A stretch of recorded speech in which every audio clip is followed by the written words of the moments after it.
University boys mess అన్నమాట. ఇక్కడ నుంచి అయితే మేము వెనకాలకి పోతున్నాం, పైనకి వెళ్తున్నాం ఫ్రెండ్స్. ద్రవిడియన్ యూనివర్సిటీ వెనకాల ఎలా ఉంటుందో చూపెడతాం.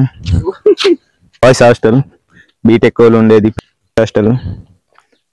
బీటెక్ వాళ్ళు పీజీ వాళ్ళు అక్కడే ఉంటారు ఫ్రెండ్స్ ఆ హాస్టల్లో. బ్రో బాడీ కౌంట్ ఎంతో తెలుసుకుందాం ఫ్రెండ్స్.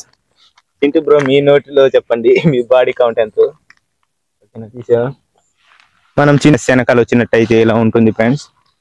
అక్కడ ఏదో మనకు చిన్న బిల్డింగ్ లాంటిది కనబడుతుంది. మొత్తం రాళ్ళే ఉంటాయి ఇక్కడ వెనకాల. ప్లేసులు మాత్రం బాగుంటాయి. చూపిస్తే మీకేమి కనబడవు. ఇది మనం అయితే బిల్డింగ్ అని చెప్పాం కదా ఫ్రెండ్స్, ఇదైతే బిల్డింగ్ కాదు, ఇది ఒక వాటర్ ట్యాంక్ అన్నమాట. మొత్తం చిన్న చిన్న పొదళ్ళు అయితే ఉన్నాయి, పోవడానికి దారి కూడా మంచిగా లేదు. కానీ అలా కొంచెం పైనకి ఎక్కితే ఇక్కడ మనకు చాలా పీస్ఫుల్ గా అనిపించుద్ది. అలా చూసినట్టయితే మనకు లైబ్రరీ కనబడుద్ది అనమాట. అదే సెంట్రల్ లైబ్రరీ.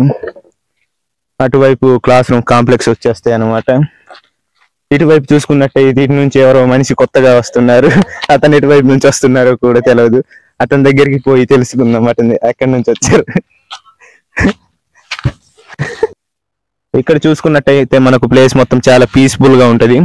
కానీ దోమలు కొంచెం కరుస్తాయి అంతే. అట మొత్తం మనకు క్యాంపస్ ఉంటది అనమాట. మొత్తం 1000 acres వరకు ఉండొచ్చు. మధ్య మధ్యలో బిల్డింగ్స్ ఉంటాయి. అవి చూసుకుంటే మనకు 2 టవర్లు ఉంటాయి. 5G అయితే మనకు అన్లిమిటెడ్ గా ఉండొచ్చు. ఉండేది కానీ బాపట్ల దొరక దెంగేశాడు. అలా మనం కొంచెం ముందుకెళ్ళినట్టయితే మనకు రాళ్ళు రప్పలు అవి కనిపిస్తుంటాయి. జూమ్ కొంచెం తగ్గించు. మా ఫ్రెండ్ అయితే అలా పోతున్నాడు. ఎటు పోతున్నాడు ఆడికి అర్థం కావడం లేదు. మరి ఏం చేద్దాం. చాలా ప్లేస్ అయితే చాలా బాగుంటది ఫ్రెండ్స్ లైబ్రరీ వెనకాల.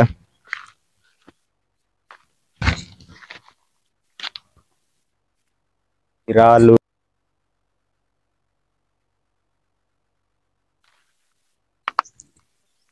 మావాడైతే ఏదో చేద్దాం అనుకుంటున్నాడు కానీ ఏం చేయాలి.